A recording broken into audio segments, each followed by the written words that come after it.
Hi, my name is Marley Smith, and this is my Word on the Street 1 for Unit 2, Public Disclosure and Advocacy.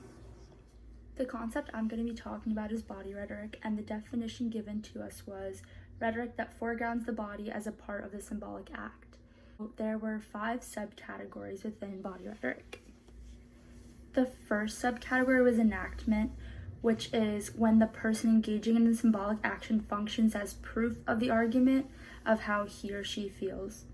The second one is going to be bodies as arguments, and it's that bodies can be proof for the argument or the bodies themselves can be the complete argument. The third subcategory is photographs, and it's that photographs are not an exact representation, that they are a structured reality, so meaning that sometimes photos set themselves up to look a certain way. The fourth subcategory is iconic photographs, which is some photos become particularly important in the way that citizens think of themselves. So a lot of times if you see a picture of something. And the fifth subcategory is image events, which are stage acts designed for media representation. When thinking of the term body rhetoric and what I could use to relate to it, the first thing that came to my mind was all the protests going on for Black Lives Matter and for George Floyd. The protests have taken place in about all 50 states and worldwide.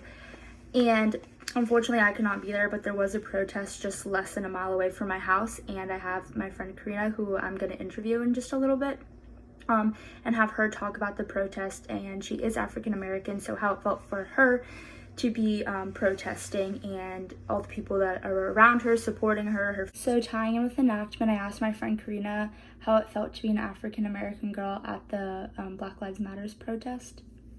Being Black at the protest, people would look at you differently and all this stuff.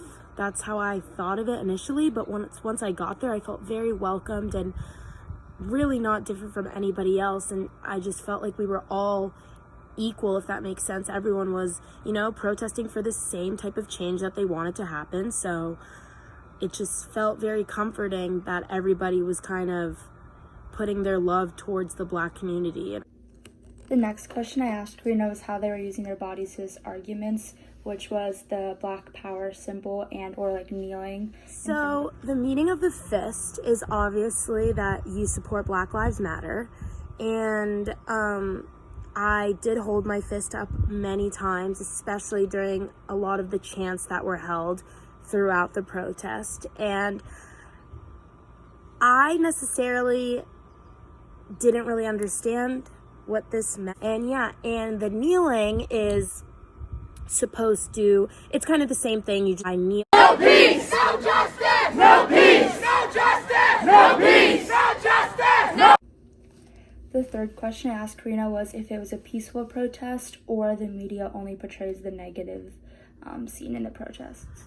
The protest in Bethesda was 100% peaceful. There was no violence whatsoever. The only thing that I would say was violent is people would curse at the cops, that the police that were there to protect us, and not peaceful. Everyone was very supportive of each other, and even the cops that were there that were just blocking out the roads and everything, they were honestly very supportive of everyone that was protesting as Black Lives Matter! Black Lives Matter! Black Lives Matter!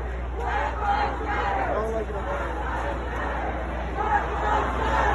Black Lives Matter! And the final question I asked Karina was how it felt to take this picture in front of the cop car. Protest, and I was holding the sign that I made that basically said Black Lives Matter with a bunch of the Black lives that were taken by cops on the back of the poster. So I was holding the front that just said Black Lives Matter. It felt very powerful. I felt very, very powerful.